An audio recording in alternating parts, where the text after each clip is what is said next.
Hey everybody, welcome to my unit review video for Yune, our first Dark Mythic Hero. She's going to be the one reducing lift when you fail Ether Raid defense, similar to Duma. The difference of course is that she only reduces lift during dark seasons, while Duma reduces during anima seasons. In addition to this effect, allies conferred with the Dark Blessing will be granted 5 HP and 4 speed, so she's going to be great to use alongside allies with average to above average speed. Alright, Yune's a green tone flower. She's actually our 5th one, and we just recently got a green tone flower in Spring Veronica not that long ago. Kinda surprised to see so many ranged flowers recently, but I'm definitely not complaining. We really do need more of them. Anyways, her stat line is pretty tamed for the most part. 38 HP is pretty normal on a mage, 33 attack is average, 27 speed is actually a lot higher than I would have guessed. I thought she would have had a more min-max stat line considering what her weapon does, but I'm okay with how her spread turned out. Ranged flyers are probably one of the most dangerous type combinations in the game in my opinion, so I don't really want their spread to be out of hand, I guess. 37 resistance is the outlier. Res is her best stat, and she actually has the 3rd most resistance in the game and the highest on a flyer. On the flip side though, she has one of the lowest defense stats in the game, so she's going to be terrible versus physical foes obviously, and also dragons since they deal adaptive damage, so maybe consider Mystic Boost on her to negate the adaptive damage effect.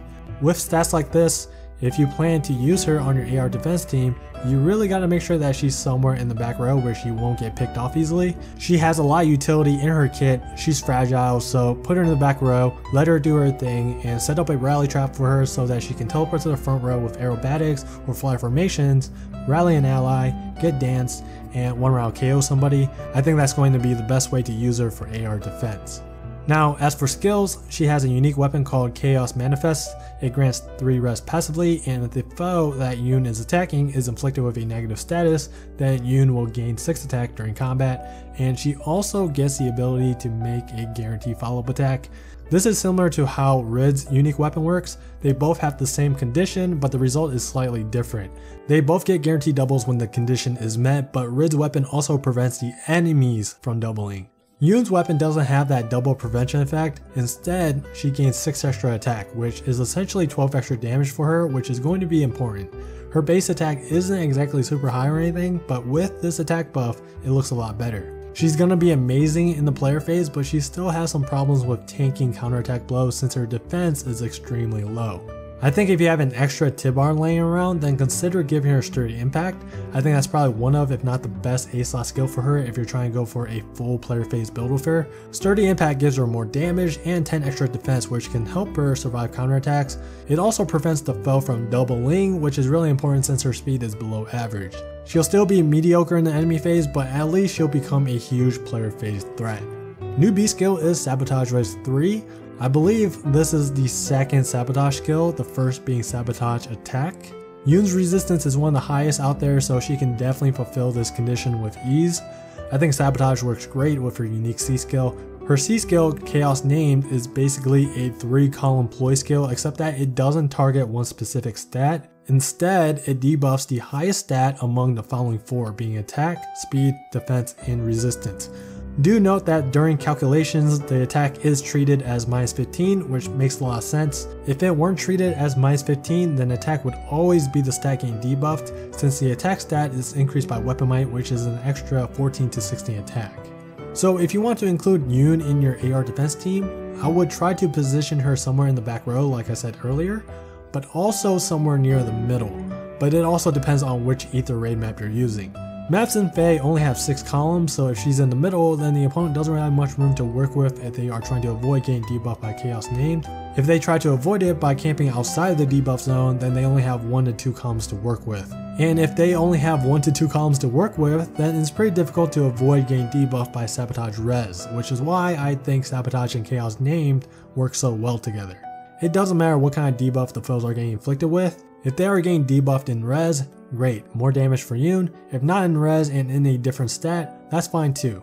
As long as they are getting debuffed, then Yune will get her guaranteed double. That's the most important thing here. If Yune doesn't fulfill her weapon's condition, then most likely she will only get to attack once, which means that she's not that much of a threat anymore. Alright, so that's all the new skills that she has in her kit. Let's move on to key IVs. One of her best boon is for sure plus attack for obvious reasons, more damage. Plus resistance is pretty good for her so that she can ploy more effectively. I also think there's merit in plus speed. You could give a plus speed Yune darting stance with flower or tactics buffs and turn her into a player phase threat with enemy phase survivability. As for the best Bane, I think it's speed or defense depending on the build. If you aren't going to utilize her speed in any way, then my speed is the best. Otherwise, it's defense. Actually, HP isn't that bad of a Bane either. So overall, I think Yune is just an okay hero for the average user. However, in the hands of someone that can utilize her full potential in Ether raids, I think she's actually pretty good. Her being a ranged flower means that you can make rally traps really easily with her, especially in full flower emblem teams. Secondly, if she can fulfill her weapon's condition, then she can output really good damage. And at the same time, she has tons of utility. She can run guidance and other mobility skills, she has a unique wide range ploy skill, and her B slot is open so she can run sabotage, chills, or anything else that she wants. The only weakness that she really has is her inability to soak physical damage in both phases, but there are ways around that. So yeah, overall I think she's great. Let me know what you guys think about her in the comments down below. If you guys have any questions, you can ask those in the comments as well. And that's gonna be it for this video. Thank you guys for watching. Hope you guys enjoyed. Take it easy, and I'll see you guys in the next video.